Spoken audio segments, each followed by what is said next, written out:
Setiap anak berhak untuk tumbuh sehat, berlari bebas, dan belajar tanpa rasa sakit. Namun, kenyataan di lapangan seringkali berbeda. Di Indonesia, masih banyak anak yang harus berjuang melawan penyakit berbahaya yang sebenarnya dapat dicegah. Mari kita lihat satu persatu. Difteria. Penyakit ini menyebabkan selaput tebal di tenggorokan, membuat anak sulit bernapas bahkan sampai tersedak. Suara mereka serak, tubuh melemah, dan dalam kasus yang parah, nyawa bisa melayang hanya dalam hitungan hari. Indonesia pernah mengalami wabah difteri dan banyak anak menjadi korbannya. Rabies. Penyakit ini umumnya menular melalui gigitan hewan, seperti anjing atau kucing yang terinfeksi. Gejalanya menyerang sistem saraf, membuat penderitanya takut air, kejang-kejang, hingga akhirnya koma. Tragisnya, begitu gejala rabies muncul, hampir tidak ada pengobatan yang bisa menyelamatkan. Polio. Penyakit yang dulu sangat ditakuti orang tua. Polio menyerang saraf dan bisa menyebabkan kelumpuhan permanen. Banyak anak di Indonesia yang harus tumbuh dengan kaki atau tangan yang lumpuh karena polio, kehilangan kesempatan untuk hidup normal. Lalu ada hepatitis B, penyakit hati.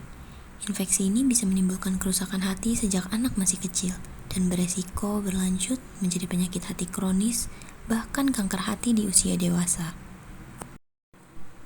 Campak juga tidak kalah berbahaya, bukan hanya ruam merah di kulit, tapi juga bisa menyebabkan komplikasi serius seperti pneumonia, diare berat, bahkan radang otak. Campak seringkali membuat anak kehilangan berat badan drastis, dan dalam beberapa kasus bisa merenggut nyawa. Tak kalah penting, infeksi HIV atau Haemophilus influenzae tipe B, penyakit ini sering mengenai balita, menyebabkan radang paru atau radang otak. Anak yang selamat pun kadang mengalami gangguan pendengaran, kecacatan, atau keterlambatan perkembangan. Teman-teman, sebelum imunisasi tersedia luas, penyakit-penyakit ini telah merenggut banyak sekali nyawa anak di Indonesia. Rumah sakit penuh dengan pasien kecil yang berjuang. Orang tua menangis, tidak berdaya, karena mereka hanya bisa menyaksikan buah hati mereka menderita. Namun, kita sekarang hidup di zaman yang berbeda. Kita memiliki senjata ampuh untuk melindungi anak-anak dari ancaman penyakit-penyakit ini. Bukan obat yang mahal, bukan perawatan rumit, melainkan sebuah langkah pencegahan yang sederhana dan sangat efektif. Langkah itu adalah imunisasi. Imunisasi telah terbukti menyelamatkan jutaan anak di seluruh dunia setiap tahunnya. Imunisasi adalah harapan, perlindungan, dan investasi kesehatan untuk masa depan anak-anak kita. Inilah saatnya kita memahami lebih dalam apa itu imunisasi, bagaimana cara kerjanya, dan mengapa setiap anak di Indonesia berhak mendapatkannya.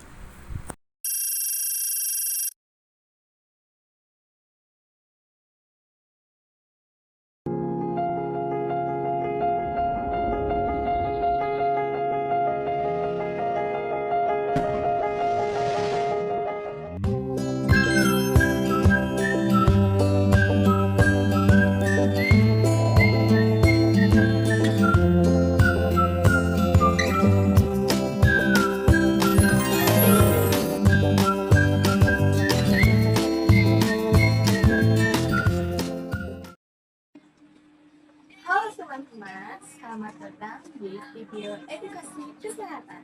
Kali ini kami akan membahas topik yang sangat penting, yaitu mengenai imunisasi. Betul, imunisasi adalah upaya yang paling efektif dalam mencegah berbagai penyakit. Tapi masih banyak nih orang-orang yang belum tahu betapa pentingnya itu imunisasi. Makanya, yuk kita bahas secara santai tapi tetap mendapatkan ilmunya, biar kita lebih paham.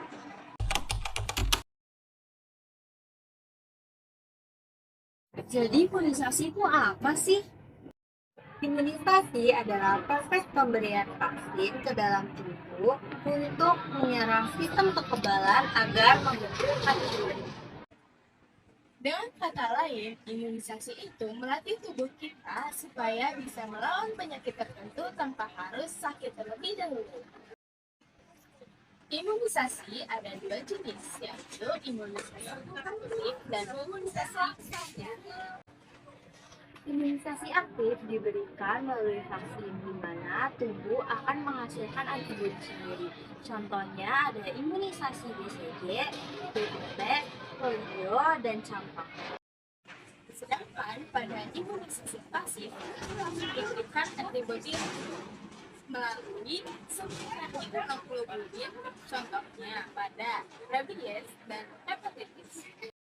Manfaat utama imunisasi adalah untuk mencegah penyakit berbahaya yang bisa menyebabkan kecacatan atau bahkan kematian, misalnya polio, campak, dan juga difteri.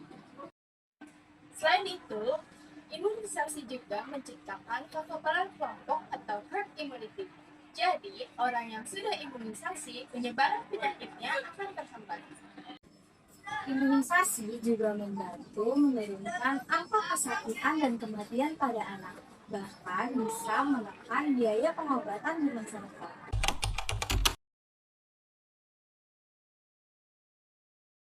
Nah, teman-teman pasti penasaran, kapan imunisasi itu harus diberikan?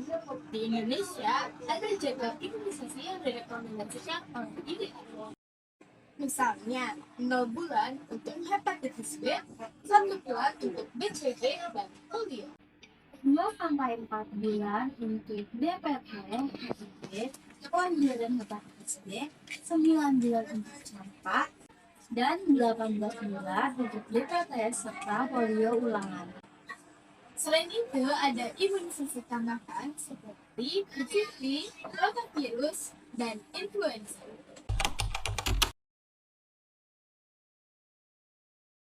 Banyak orang ragu untuk imunisasi karena percaya mitos. Contohnya, imunisasi itu bisa bikin anak cacat ataupun sakit. Itu mitos, karena faktanya imunisasi sudah melalui uji klinis ketat. Reaksi yang muncul hanya demam ringan dan bengkak di bekas suntikan. Dan itu normal. Ada juga yang bilang kalau imunisasi itu nggak perlu karena anak bisa sembuh secara alami. Padahal penyakit seperti polio dan difteri bisa menyebabkan kelumpuhan yang permanen. Jadi jangan termakan hoax ya, selalu cek informasi penting dari tenaga kesehatan terpercaya. Orang tua mempunyai peran yang penting untuk memastikan anak mendapatkan imunisasi yang tepat dan sesuai jadwal. Selain itu, masyarakat juga harus mendukung program imunisasi massal agar terciptanya cakupan yang tinggi dan kekebalan kelompok. Jadi, kesimpulannya, imunisasi bukan hanya investasi jangka panjang yang menguntungkan individu, tetapi juga terhadap masyarakatnya. Yuk, jangan takut untuk imunisasi. Lindungi diri, keluarga, lingkungan dari penyakit yang berbahaya. Terima kasih sudah menonton video ini, semoga bermanfaat. Sampai jumpa di video edukasi berikutnya.